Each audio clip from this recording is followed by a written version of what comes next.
而李珊姐妹俩也一边寻找父亲，一边走街串巷搜集线索。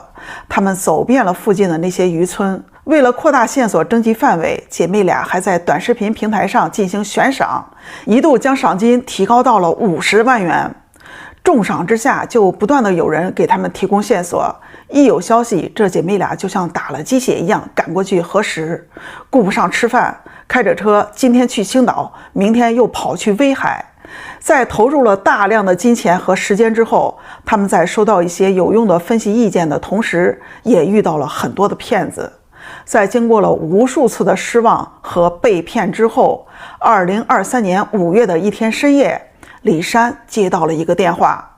打电话的是个男人，他支支吾吾地问了一些不着边际的话，然后又问李珊生活怎么样啊，住在哪里呀，还问了悬赏金额。吭哧了半天，他又说，如果能保证他的个人安全隐私，他可能才会愿意讲一些东西出来。几天后，这个人又打来了第二个电话，反复的询问他会不会被处罚。后来就说他当时在船上，船老板当时威胁不允许说出去。2年的查找和等待，在这一刻终于有了眉目。李珊强忍着内心的愤怒，跟对方耐心的周旋着，跟他沟通，跟他磨，让他站出来。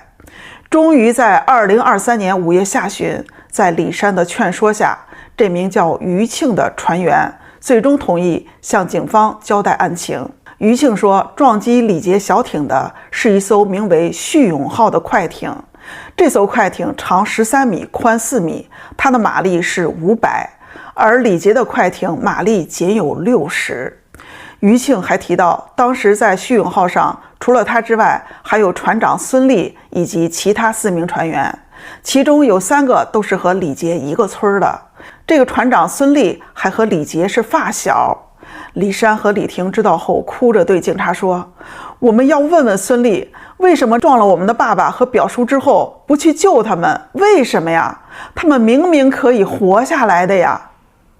2024年3月28号，海阳市人民法院开庭审理了此案。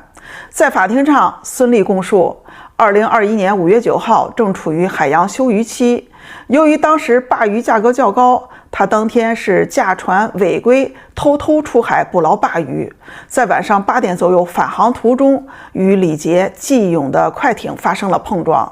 他说，他当时跳到小艇上观察李杰和季勇的情况，以为他们已经死亡，为避免麻烦才赶紧离开，并叮嘱其他几个船员不要外传。而事实是这样的吗？2021年5月26号，季勇被发现后，当时就做了尸检，结果是生前溺水而亡。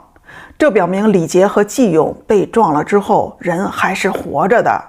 因为于力他们逃走了，最终导致李杰、季勇在海上溺亡。